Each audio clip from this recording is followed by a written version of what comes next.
So, paano mo nga ba malalaman kung seryoso na yung mga sinasabi nila? Kung may chance ka ba? Ito lang, one time, big time.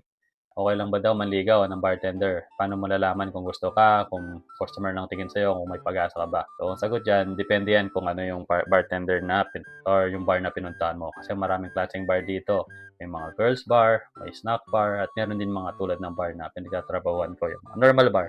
Okay, ito personally, in principle, 'pag yung bar may kasama ng service na priority ay lalaki, medyo magduda ka na kasi may mga malalaking commission 'yan. So, every time na magpasok silang customer, every time na nakakainom sila, malaki yung back or commission na nakuha nila. So, snack bar, girls bar, yung mga kebabura, may mga nakukuha yan ng malalaking mga commission. Hindi ko masasabi na okay lang na magkatiwalaan. Though hindi ko sinasabing lahat bar. Baka na naman tayo magkakagulo dito. Sabi hindi naman lahat ganyan. Automatic na yun, kuya. Hindi porke sinabi ko lahat. Pero karamihan kasi, pera naman yung priority, di ba? Kaya nga pumasok sa girls bar, di ba? Kasi mas malaking sahod dyan dahil sa commission. Yun ang mga normal na bartender naman. May mga commission din naman, pero hindi sila nakakuha ng commission for every drink na mainom nila. So, ang point ko lang dito, kung ang pinuntahan mong bar ay entertainment para sa mga lalaki, medyo magduda ka rin sa mga sinasabi. Hindi ko pwedeng sabihin sa inyo na pagkatiwalaan nyo kasi may kasamang ano yan, may kasamang pera na yan, may kasamang tao yan, paggamit pa. Again, hindi ko naman nila lahat Sinasabi ko lang yung reality. Pero hindi ko rin naman sinasabi na safe ka sa mga normal bartender kasi yung may mga commission din naman yun. Well, ang good news naman, since yung trabaho ng mga yan is makipag-usap, ligawan mo kahit nang anong gusto mo, walang magagalit sa'yo, hindi ka papahiya. Pag customer ka kasi dito sa Japan, nitrato ka parang Diyos na rin, parang taas ng tingin sa'yo, ganun. Talagang sobrang polite, sobrang tawag dun, taas ng serbisyo.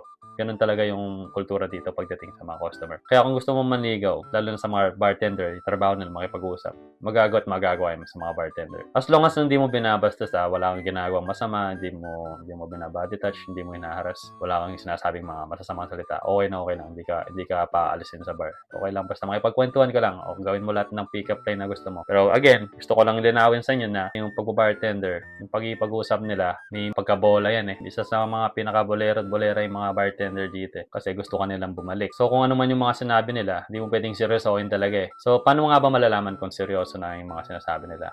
Kung may chance ka ba? Ito lang one time, big time.